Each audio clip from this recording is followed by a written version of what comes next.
Hello, welcome back to my channel Medical and Nursing Knowledge Hub. Myself Pooja Kajla, and as you all know, NOSEC 2021 result is out now. May be आप में से बहुत लोगों ने result देख लिया है, बट कुछ लोगों को अभी टाइम नहीं मिला या पता नहीं था कैसे देखना है। तो मैं अभी एक एक चीज आपको बताऊंगी कि आप अपना रिजल्ट कैसे देख सकते हैं। First I would like to congratulate all the candidates जिनकी अच्छी रैंक है या जिनका सिलेक्शन हुआ है, क्वालिफाइड लिस्ट में नाम है, बट उनको पता नहीं है कि उनको कोई एम्स मिलेगा या नहीं मिलेगा। तो किन किन के चांसेस है मिल सकता है वो हम डिस्कस करेंगे। या जिनका क्वालिफाइड लिस्ट में नाम नहीं है तो वो अपना इंडिविजुअल स्कोर कैसे देख सकते हैं वो मैं बताऊंगी। या आगे फर्दर प्रोसेसिंग रहेगी, कैसे कैसे हमें एम्स अलॉट होगा, या टोटल कितनी वैकेंसीज के अंदर थी। So we will discuss each and every point step by step. Let's begin the video. As we all know 16 October को हमारा नोटिफिकेशन आया था NOSEC 2021 के लिए। 20 नवंबर को एग्जाम हुआ था और कल 15 दिसंबर को रिजल्ट आ चुका है। सो पहली चीज, रिजल्ट कहाँ से देखना है तो आप एम्स की साइट पे देख सकते हो। वहां पे इंपोर्टेंट अनाउंसमेंट्स में या रिजल्ट में आपको ये दिख जाएगा। सो थर्ड नंबर पे जैसे आप देख पा रहे हो NOSEC 2021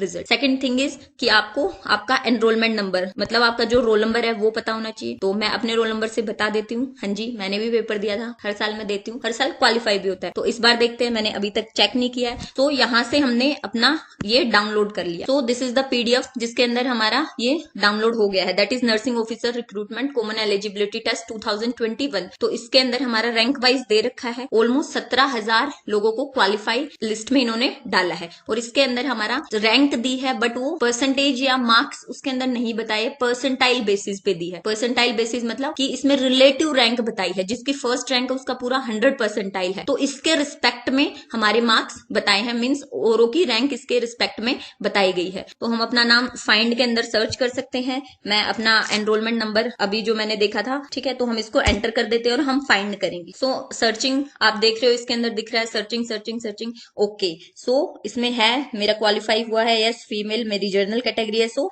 97.43017 परसेंटाइल मेरे आए हैं और रैंक है 2427। सो ठीक है, क्वालिफाई हुआ है। मैंने बिल्कुल बिना पढ़े पेपर दिया था। मेरा एक्चुअली कोई वो था नहीं, एक दिन पहले मैंने ऐसे ही फिल कर दिया। But I mean teaching line तो बुक्स के टच में तो रहते हैं। तो ठीक है, पेपर ठीक है, रैंक भी सेटिस्फैक्ट्री है। जितना मैंने कुछ पढ़ा नहीं था उसके अकॉर्डिंग आप लोग भी ऐसे अपनी रैंक इसके अंदर देख सकते हो। सभी इसमें रैंक प्रॉपरली दे रखी है। बिल्कुल एंड में जाना है आपको, आपका रिजल्ट देख के हटना नहीं है। बिल्कुल एंड में जाओ आप इस नोटिफिकेशन के, उसमें आप देखोगे कि भाई कितने तक की रैंक इसके अंदर दी हुई है। बहुत लोगों का क्वालिफाई ये हुआ है, जैसे आप देख पा रहे हो स्क्रीन पे। तो बहुत लोगों ने एग्जाम दिया भी था, ऐसा नहीं है कंपटीशन नहीं है, कंपटीशन भी है, बट सीटें भी ज्यादा होती है उसके अकॉर्डिंग हमारा। और सबको पता है कि इसका स्कोर 1 साल तक हमारा वैलिड रहता है। तो बहुत सारे लोगों को ये क्वालिफाइंग लिस्ट में डालते हैं, ठीक है। तो टोटल लास्ट जो आप देख पा रहे हो 17,292 तक का इन्होंने दिया है। फिर जो नीचे जो इंपोर्टेंट इंस्ट्रक्शन लिखी हुई है ये आपको पढ़नी है ना।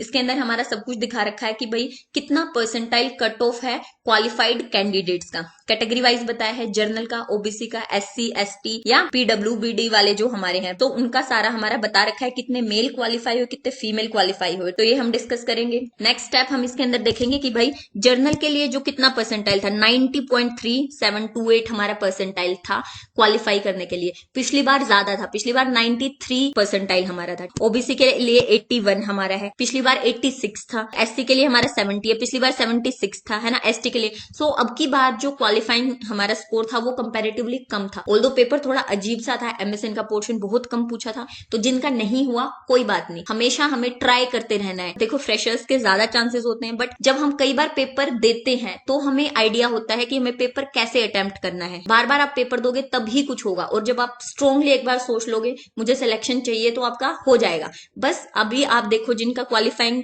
उसमें नहीं आया है कि भाई क्या कमी रह गई थी, ठीक है। सो दैट्स इट, दुखी होने की बिल्कुल भी बात नहीं है। और जिनका हो गया है तो उनके लिए तो सोने पर सुहागा है, आपकी किस्मत ने भी साथ दिया और आपकी मेहनत तो थी। के अंदर मेल कैंडिडेट है 6592 जिनका क्वालिफाई हुआ है। फीमेल्स का हमारा है 10672। ये हमने ओवरऑल देख लिया। तो इसके बाद हमारी बात आती है कि वैकेंसी थी कितनी। अब भाई आ गया रिजल्ट, क्वालिफाई हो गया, बट टेंशन है, एम्स मिलेगा नहीं मिलेगा। कौन सा एम्स मिलेगा, चॉइस का मिलेगा या कोई भी मिल जाएगा। मैं आपको बता दूं, जब ये हमारा नोटिफिकेशन आया था तो उसमें हमारा 18 एम्स के लिए 18 एम्स है। अभी देखो बहुत सारी अपॉर्चुनिटी है, स्टार्टिंग में सिर्फ एक था, फिर 7 बने, अब 18 है। जिनका नहीं हुआ डोंट वरी, चिल, कोई दिक्कत नहीं है, हो जाएगा, ठीक है। आप लोग जरूर एक सेंट्रल गवर्नमेंट जॉब करोगे बहुत ही जल्दी, हर साल होता है ये, तो टेंशन लेने की जरूरत नहीं है। बस एक है, फोकस्ड रहो, मेहनत करो। 18 एम्स के हमारे अलग अलग थे, भटिंडा, भोपाल, भुवनेश्वर, बीबीनगर, बिलासपुर, ऑलमोस्ट हर स्टेट में। तो स्टार्टिंग में हमारी ये आई थी, मैं आपको एग्रीगेट टोटल एक बार बताऊंगी। तो भटिंडा एम्स ने या जोधपुर एम्स ने, न्यू दिल्ली ने, ऋषिकेश ने अनाउंस नहीं किया था कितनी सीटें हैं, तो बाद की पोस्ट में हमारी ये भी आ गई थी, ठीक है, भटिंडा, ऋषिकेश की और सबकी। इसके अलावा एम्स के अलावा हमारे 4 सेंट्रल जो गवर्नमेंट वाले और हॉस्पिटल है उनकी भी इसके अंदर वैकेंसी है। लाइक आरएमएल हॉस्पिटल की है, सफदरजंग की है, कलावती चिल्ड्रन वाली है ना, लेडी हार्डिंग की है, तो इनकी भी हमारी वैकेंसी है। तो टोटल वैकेंसीज बहुत ज्यादा है, ठीक है, इसीलिए इतना क्वालिफाइंग कैंडिडेट्स का लिस्ट इन्होंने निकाला है। तो अब हम देखेंगे कि भाई किन के चांसेस है कि जिनका पक्का है, किनका डाइसी है कि होगा या नहीं होगा, या किनका है कि भाई सिर्फ क्वालिफाई हुआ है, उनको दोबारा से मेहनत करने लग जाना चाहिए नोसेट 2022 के लिए। अगर हम बात करें तो एम्स के अंदर हमारा 80-20 रेशो फॉलो होगा, 80% फीमेल 20% मेल। लेकिन जो हमारे सेंट्रल गवर्नमेंट हॉस्पिटल है, सफदरजंग, लेडी हार्डिंग, आरएमएल, तो इनके अंदर हमारा रिजर्वेशन नहीं है, ठीक है। तो अगर हम टोटल सीटों की बात करें तो एम्स के अंदर हमारी टोटल है 3330, 3730, ठीक है। जर्नल की इसके अंदर है 1634, ओबीसी की है 984। ये जो पीछे मैंने आपको पीडीएफ दिखाए थे इनको ही मैंने काउंट किया है एक साथ। तो एससी की हमारी है 502, एसटी की है 235, ईडब्ल्यूएस की है 375। अगर हम बात करें अदर 4 जो हमारे दिल्ली वाले हॉस्पिटल्स है, तो टोटल सीट इसके अंदर है 678। जर्नल की है 301, ओबीसी की है 146, एससी की 85, एसटी की 55 एंड ईडब्ल्यूएस की 90, ठीक है। टोटल अगर हम कंक्लूसिव सीट्स देखें तो ये ऑलमोस्ट हमारी 4500 है, 4408 हमारी टोटल है। इसमें जर्नल की हमारी 1935 है, ओबीसी की 1131 है, एससी की 587 है, एसटी की 290 है, ईडब्ल्यूएस की 465 है। तो अब इन्होंने लिस्ट तो 17,000 कैंडिडेट्स की निकाल दी, लेकिन सीटें तो हमारी सिर्फ 4500 है।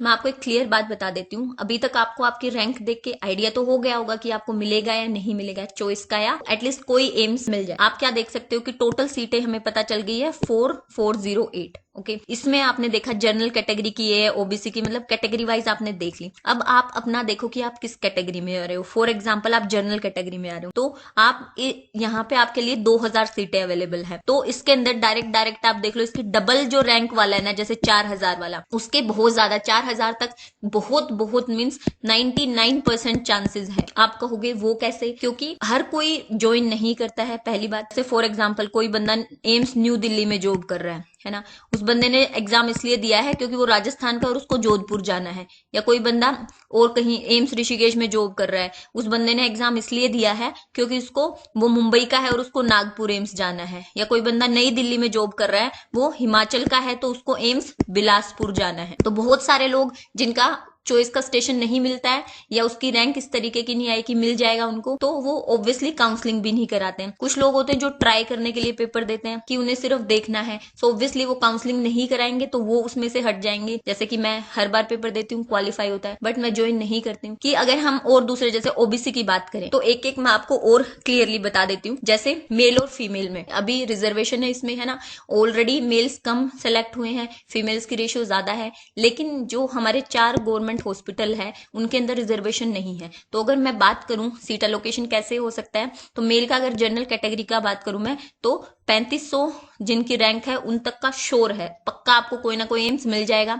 ओबीसी में 4500 तक का जिनका है आपको कोई ना कोई एम्स 100% मिलेगा। एससी एसटी में 6000 तक। वहीं अगर मैं फीमेल्स की बात करूं तो थोड़े ज्यादा चांसेस है। जनरल कैटेगरी को 4500 तक, मतलब 4500 तक। ऑल्दो सीटें बस 2000 के ही करीब है हमारी, लेकिन डबल आप देखोगे, इवन उसमें थोड़ा और ज्यादा 500 का मार्जिन। क्यों? क्योंकि 80-20 वाला हमारा। ओबीसी में 6000 तक मिल जाएगा। एससी एसटी का सेम है क्वालिफाइंग स्कोर, सो 9 to 10,000 तक हमारे चांसेस हैं कि कोई ना कोई एम्स मिल जाएगा। एंड आप अपनी रैंक को देख के आइडिया लगा सकते हो कि भाई चॉइस का मिलेगा या नहीं मिलेगा। अब आपको क्या करना होगा, आपकी काउंसलिंग के लिए जल्दी ही कोई ना कोई डेट अनाउंस होगी। टाइम टू टाइम आप एम्स दिल्ली की साइट को देखते रहिए, कौन कौन से नोटिफिकेशन उस पे आ रहे हैं। आपको उसके अंदर अपना चॉइस फिल करना होगा, 2 या 3 चॉइस उसमें फिल करनी होगी। काउंसलिंग के राउंड्स होंगे, उसमें से अगर आपका चॉइस का स्टेशन मिल गया ठीक है, अदरवाइज आप सेकंड काउंसलिंग के लिए भी जा सकते हो, है ना। देन आपके डीवी डॉक्यूमेंट वेरिफिकेशन होता है। जिनकी अच्छी रैंक है वो तो सोच लो सेंट्रल गवर्नमेंट जॉब आपके हाथ में है, बस आराम से अपना